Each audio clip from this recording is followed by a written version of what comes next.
મનુષ્યના જીવનમાં ઉદ્ભવતા તનરોગ, મનરોગ અને ભવરોગ. તનરોગ એટલે શરીરમાં થતા રોગ, મનરોગ એટલે આપણા મન, વિચાર, બુદ્ધિમાં થતા સાયકોલોજીકલ ડિઝીઝ,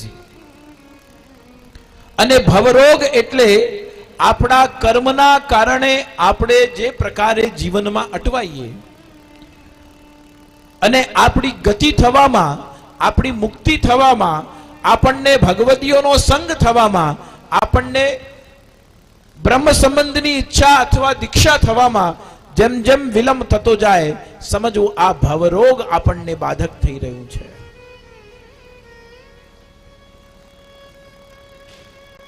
કોઈના નિમંત્રણથી આપણે કથા શ્રવણ કરવા માટે આવ્યા અને ભગવાનમાં આપણી પ્રીતિ થઈ ગઈ.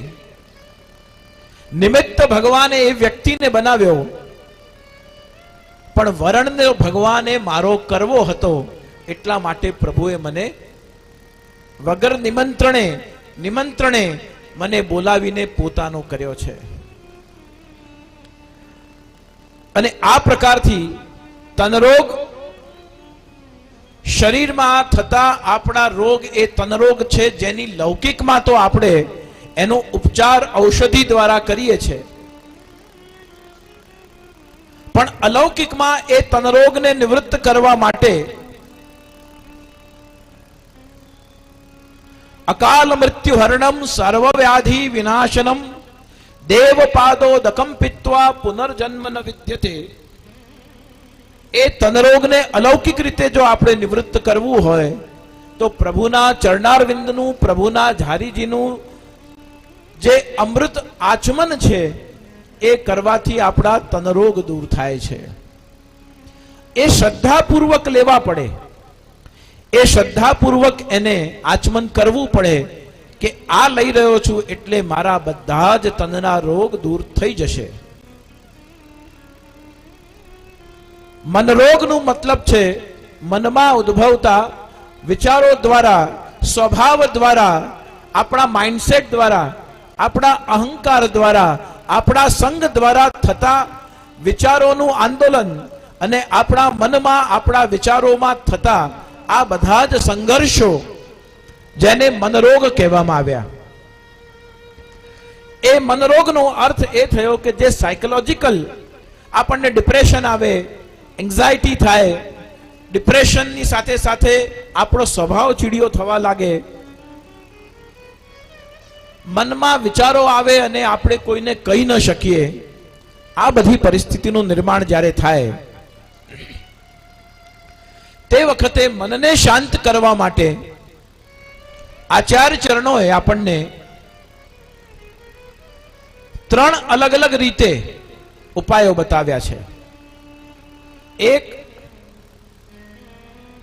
પહેલો ઉપાય એ છે કે રોજ રાત્રે સૂતા પહેલા, આજે આખો દિવસમાં આપણા લીધે કોઈનું મન દુભ્યું હોય અને કોઈના લીધે આપણને મનમાં દુઃખ થયું હોય, રાત્રે સૂતા પહેલા જેના લીધે આપણું મન દુઃખ થયું છે એને ક્ષમા કરી દેવું, અને જેના લીધે, આપણા લીધે કોઈ બીજાનું મન દુઃખ થયું છે એની ક્ષમા માંગી લેવી. રાત્રે સૂતા પહેલા જો ક્ષમા કરી દઈએ અને ક્ષમા માંગી લઈએ તો બીજા દિવસે સવારે આપણે બિલકુલ તાજા, એકદમ ફ્રેશ થઈને ઊભા થઈ શકીએ. આપણા મન વિચારથી એ કચરો બધો નીકળી જાય છે. બીજો ઉપાય, જે વસ્તુ જેની ન ગમી હોય, જેના કારણે આપણને માનસિક તણાવ થતો હોય, અથવા કોઈ પરિસ્થિતિના કારણે માનસિક તણાવ થતો હોય, અથવા કોઈના બોલવા કે કહેવાથી આપણને માનસિક કષ્ટ પહોંચ્યું હોય, એ માનસિક તણાવને દૂર કરવા માટે સારા શબ્દોમાં એમનાથી સંવાદ કરી એનો સમાધાન કરી લેવું, અથવા પછી આપણે સંસારમાં કરતા હોઈએ છીએ તે પ્રમાણે એક કાનથી સાંભળી અને બીજાથી, જેની પાસે જે હતું તે એણે આપ્યું છે, જે કંઈક આપે તે દર વખતે આપણે લઈ લેવું જરૂરી હોતું નથી. મનનું સમાધાન કરી અને જાકી રહી ભાવના જૈસી. એણે જેવું વિચાર્યું, જેવું એણે મારા માટે વિચાર્યું હશે હું બોલશે, એણે જે કંઈક બોલ્યું છે એને ગંભીરતાથી લઈને પ્રશંસાને પણ બહુ ગંભીરતાથી નહીં લેવી અને આલોચનાને પણ બહુ ગંભીરતાથી ન લેવી. મધ્યસ્થ જીવન જો જીવાશે તો આપણે આ પ્રકારના માનસિક રોગથી બહુ જલ્દી હળવાશ પામી શકીશું.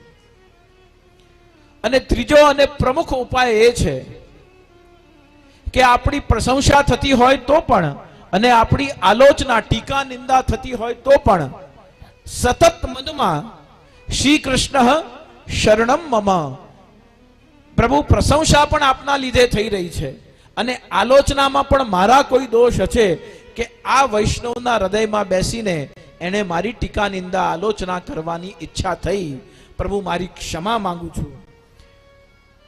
પ્રશંસામાં શરણાગતિ અને આલોચનામાં ક્ષમા યાચના, આ બંને એક સમયમાં કરી લેવાથી આપણા મનરોગ પણ દૂર થઈ જાય છે.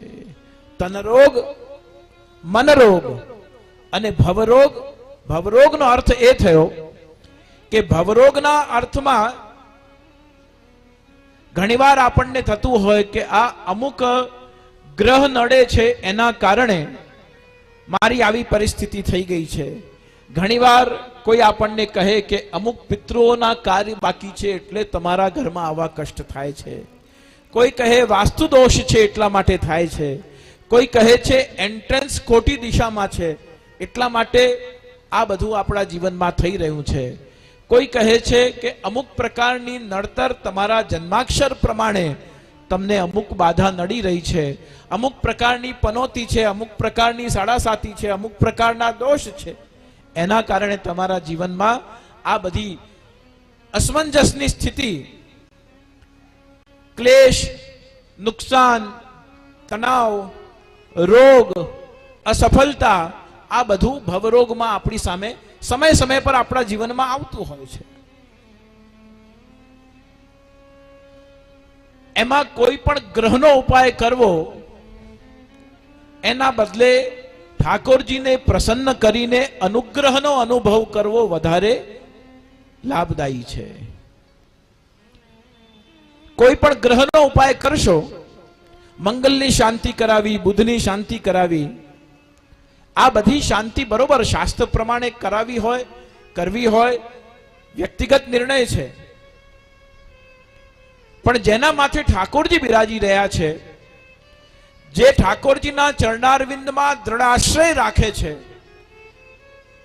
જેની દ્રઢ ભાવના છે,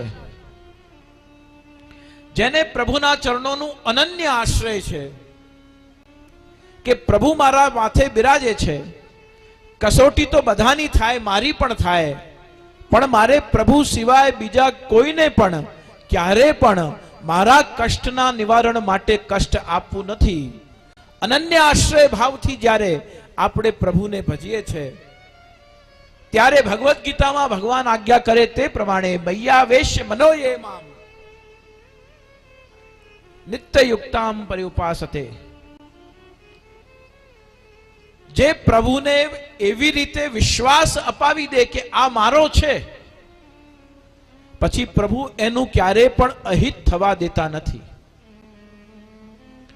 અને પ્રભુ અહિત નથી થવા દેતા એનો અર્થ એ કે મનુષ્યના પૂર્વજન્મકૃત કોઈ કારણસર આપણા જીવનમાં કષ્ટ આવે પણ ખરું, પણ ભગવદ આશ્રય જો દ્રઢ હોય તો પ્રભુ જ એનું સમાધાન, એની ઉપચાર, એની દવા પણ પ્રભુ જ કરી દે છે.